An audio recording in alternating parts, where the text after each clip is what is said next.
Officials in Hawaii say they're expecting a significant rise in the number of dead following wildfires, in which at least 96 people are now known to have died. Search teams are checking through the rubble of burnt-out buildings and vehicles, with hundreds of people still unaccounted for. Many were forced to run into the sea to escape the flames, while the fires began last Tuesday, hitting 4 major areas on the island of Maui, including the historic town of Lahaina, much of which has now been destroyed. In what has been an unusually dry season, the flames were fanned by winds from Hurricane Dora traveling across the Pacific. Some are questioning the speed of the emergency response and the timeliness of fire warnings. As John Sodworth now reports from Maui, "You're gonna be okay, Milo." Videos of the disaster continue to emerge. This one shows Lahaina's residents huddled in the water. The only place of refuge they could find is the smoke and ashes from their burning town rain down upon them. Hundreds are still listed as missing. The authorities say temperatures here reached 1,000 degrees. The task of both finding and identifying the bodies will take time, according to Hawaii's governor himself. A trained doctor speaking to U.S. media, "They will find 10 to 20 people per day, probably until they finish. And it's probably going to take 10 days. It's impossible to guess really. The fire was so perilous that it took lives. It didn't leave survivors. Some residents have been allowed to return to the charred remains of their homes. There's our bed, but beyond the physical destruction there's a far deeper concern for those who survived, the fate of neighbors yet unaccounted for. And I'm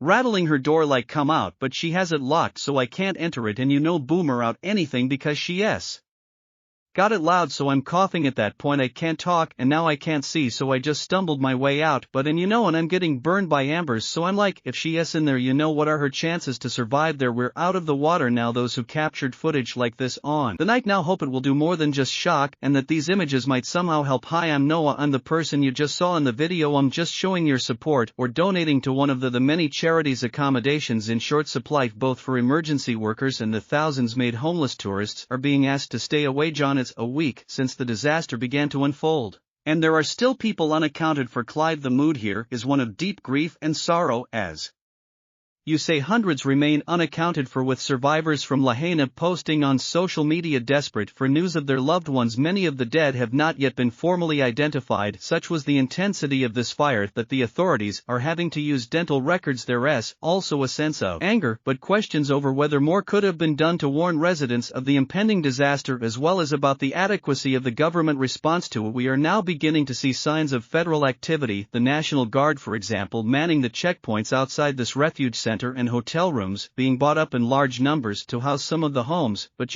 Clive, almost a week on, there is a sense that we are only now really beginning to get a true picture of the challenge that lies ahead. Okay, John, thank you for that. John Sanoef, there on Maui.